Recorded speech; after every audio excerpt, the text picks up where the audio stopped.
Kazuya se rend à la boutique, rivé à son téléphone, pour un en cas de fin de soirée. Son attention est attirée par un groupe de clients qui sortent de la boutique, paniqués. 2 filles lui foncent dessus et lui arrachent son téléphone des mains. La raison de l'hystérie devient évidente lorsqu'un homme sort en brandissant un couteau. Kazuya se retourne pour courir tout en demandant aux filles de faire de même. Il s'arrête et pivote pour les trouver encore sur le sol, figés par la peur. L'agresseur menace de les tuer tous les deux en se précipitant vers eux. Kazuya voit le moment de montrer son courage et s'attaque à l'agresseur, le stoppant net dans son élan. Il se retourne pour ordonner aux filles de quitter la zone, mais il s'arrête en plein milieu de sa phrase lorsqu'il se rend compte qu'il fuit. L'agresseur est effrayé et s'enfuit, tandis que les filles se précipitent vers lui en pleurant, Kazuya s'excusant de les avoir fait pleurer. Alors que le bruit des sirènes s'estompe, il se réveille et ne reconnaît pas le plafond qu'il regarde. Il se lève et se demande s'il est à l'hôpital. Il pense qu'il est dans une chambre luxueuse en guise de récompense pour avoir aidé les filles. Alors qu'il parcourt la pièce, il croise le regard de Sylvia qui l'appelle avec enthousiasme Maître Quin et se précipite pour le serrer dans ses bras, tandis qu'une dame prétendant être sa mère le serre également dans ses bras, à sa grande confusion. Il regarde le miroir géant à côté du lit et ne reconnaît pas son reflet. Il commence alors à paniquer et à courir dans tous les sens. Les 2 dames le prennent dans leurs bras en lui demandant s'il va bien, mais il continue à paniquer en voulant savoir qui est dans le miroir. Elles parviennent à le calmer tandis qu'il ouvre et ferme ses mains pour s'assurer qu'il s'agit bien de son nouveau corps. Les femmes sont toujours inquiètes et lui demandent s'il va bien. Sylvia pense qu'il doit être confus puisqu'il a dormi pendant 1 semaine. Sa mère vérifie sa température et constate que la fièvre a baissé, mais lui suggère de se reposer un peu plus longtemps. Elle suppose qu'il doit avoir faim et ordonne à la femme de chambre d'aller lui chercher de la soupe. Maintenant qu'il est seul dans sa chambre, le jeune homme se rend compte qu'il a été réincarné comme dans les light novels, ce qui signifie qu'il n'a pas survécu dans sa première vie, mais il se console en pensant qu'il a sauvé ses filles. Il décide de vérifier son entourage avant d'être interrompu par Sylvia qui apporte la soupe. Il l'apprécie vraiment et peut même goûter la saveur des légumes et de la viande dans la nourriture. Il essaie de repousser la servante qui va le mettre au lit, mais pendant ce temps, il obtient la réponse à beaucoup de ses questions. Il s'appelle Quin von Silfort et a 3 ans. Son père et sa mère s'appellent respectivement Garm et Sarah. Il a une grande sœur, Reine, et 2 demi-frères plus âgés, car son père a 2 femmes. Certains le considèrent comme un homme de valeur, d'autres comme un citadin. Son père est un noble de haut rang dont l'armée est chargée de protéger les frontières d'Esfort contre les envahisseurs étrangers. Il y a aussi une forêt à proximité, pleine de monstres dont ils doivent se méfier, et Quin est tout excité quand il l'apprend. Cependant, ils n'ont pas à s'inquiéter car les aventuriers ont pour mission de vaincre les monstres. Ils demandent s'ils se battent avec des épées et de la magie, ce que Sylvia confirme, ce qui l'excite encore plus car il veut aussi essayer d'utiliser la magie. Kazuya a décidé de vivre le reste de sa vie dans ce monde en tant que Quin puisque dans son ancienne vie, il a récemment perdu son grand-père qui était son dernier parent, donc il ne manquera à personne et il n'a rien à manquer. Plus tard, son père est surpris d'apprendre que Cain sait lire et écrire à un si jeune âge. Ren ajoute même qu'il sait calculer, mais ils ne savent pas qu'il a l'esprit d'un lycéen. Sa mère fait remarquer qu'il pourrait être un génie, mais Cain passe l'attention à Sylvia en disant qu'elle est un bon professeur. Son père est curieux de savoir pourquoi il a décidé de faire des études soudaines. Sa mère remarque également qu'il est différent depuis qu'il s'est remis de la fièvre.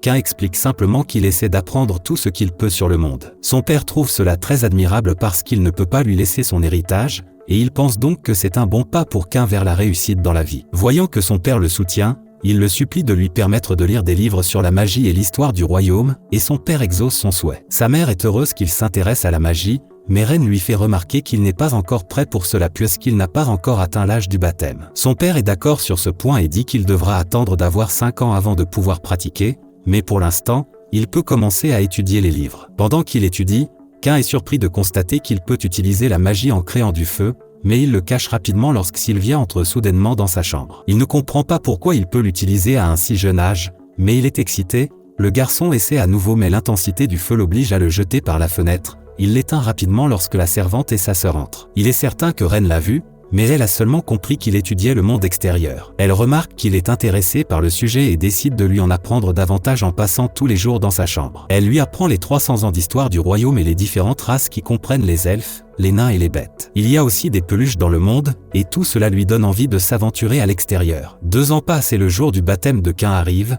mais il est en retard. Le garçon s'excuse d'avoir fait attendre sa famille, mais cela en valait la peine, car il commente à quel point il est beau. La famille part en calèche sous le regard émerveillé des gens normaux. Quin est lui aussi très excité car c'est la première fois qu'il voit le monde extérieur en vrai. Il demande à sa sœur de lui montrer ses statistiques après avoir suivi le rituel. Elle ouvre son menu et nous voyons qu'elle peut utiliser 3 types de magie élémentaire, mais il évite les ennuis en prétendant qu'il n'a pas vu la partie qui dit qu'elle adore son petit frère. Il change de sujet pour parler de ses statistiques impressionnantes et leur mère ajoute que Ren a une protection de niveau 2 contre le dieu de la magie. Voyant que Caïn est un peu perdu, son père lui explique que la magie et la protection sont accessibles de 1 à 5 niveaux. Plus le niveau est élevé, plus la personne a de talent naturel.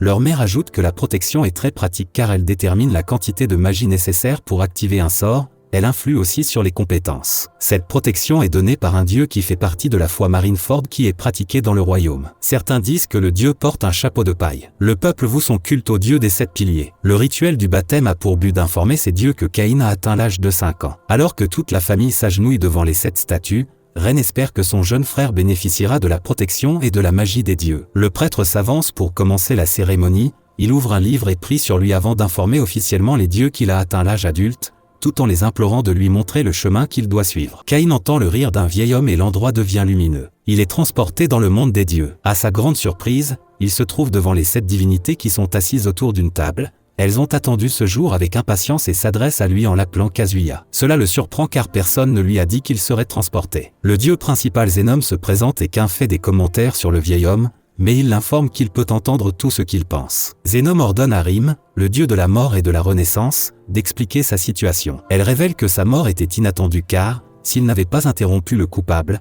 celui-ci aurait trébuché et aurait été appréhendé par le public. Cela lui fait de la peine, car cela signifie que ses efforts n'ont pas été nécessaires, et il lui a fallu beaucoup de courage pour se précipiter pour l'aider. Le dieu de son monde a été touché par sa bonne action et a demandé à Rim de le réincarner dans ce nouveau monde. Rim a bloqué ses souvenirs pendant l'allaitement et le changement de couche parce que cela lui causerait trop de tourments mentaux. Elle s'excuse parce qu'il n'était pas censé se rappeler ses souvenirs à l'âge tendre de 3 ans. Caïn s'en accommode, car comme ses souvenirs sont revenus rapidement, il a pu apprendre à écrire et à utiliser la magie. Il a également une vie heureuse et épanouie avec ses parents et sa sœur, il devrait donc la remercier de lui avoir laissé ses souvenirs. Le dieu de la magie aime sa vibration, elle décide donc de lui accorder sa protection pour qu'il puisse continuer à s'entraîner, Zenom lui donne la sienne, et le dieu de la guerre monte dans le train et l'aide dans son maniement de l'épée et des arts martiaux. Le dieu de la technologie lui accorde également sa protection, car il pense qu'il n'y a pas beaucoup de divertissement dans ce monde, et qu'il devrait donc utiliser prudemment ses connaissances de sa vie précédente pour faire avancer les choses. Le dieu du commerce lui accorde sa protection,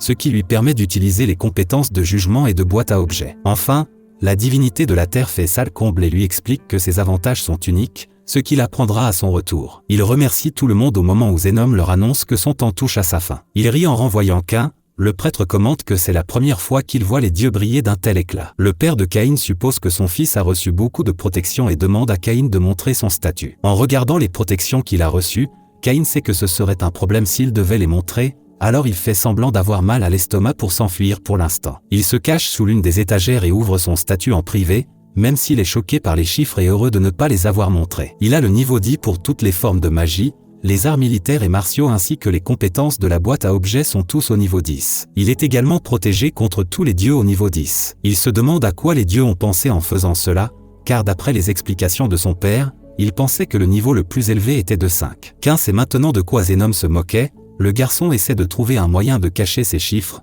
Heureusement pour lui, Zenom lui a permis de créer de la magie et des indices qu'il devrait utiliser pour dissimuler le statut. Caïn l'active immédiatement, il rejoint ensuite sa famille pour le dîner et s'excuse de les avoir fait attendre. Il leur dit qu'il se sent mieux avant que son père ne porte un toast pour célébrer son 5e anniversaire. Sa mère commente la lumière du baptême et ce qu'elle pourrait signifier, car elle n'a jamais vu cela arriver à quelqu'un d'autre. Cela rappelle à son père qu'il demande à Caïn de montrer son statut, et ils sont choqués par ce qu'ils voient malgré le fait qu'il ait caché la majorité. Son père Garm n'en revient pas de son score magique de 344 560. Caïn commence à penser qu'il n'a pas bien activé la dissimulation. Garm fait remarquer que même les mages du palais n'ont qu'environ 10 000 points, et ce qui est effrayant, c'est que le garçon n'a que 5 ans. Son père affirme qu'avec ses compétences, quel que soit le métier qu'il choisira, il sera assuré de réussir. C'est plus qu'étonnant et Garm avertit Caïn de ne jamais montrer ce statut à qui que ce soit, même si c'est prometteur, le royaume pourrait le considérer comme une menace, un seul faux pas et vous pourriez être mis sous tutelle par l'État. Il fait promettre aux deux domestiques Seba et Sylvia de ne rien dire à personne. Il trouve un livre sur la magie d'invocation et décide de sortir avec sa sœur pour invoquer une créature duveteuse,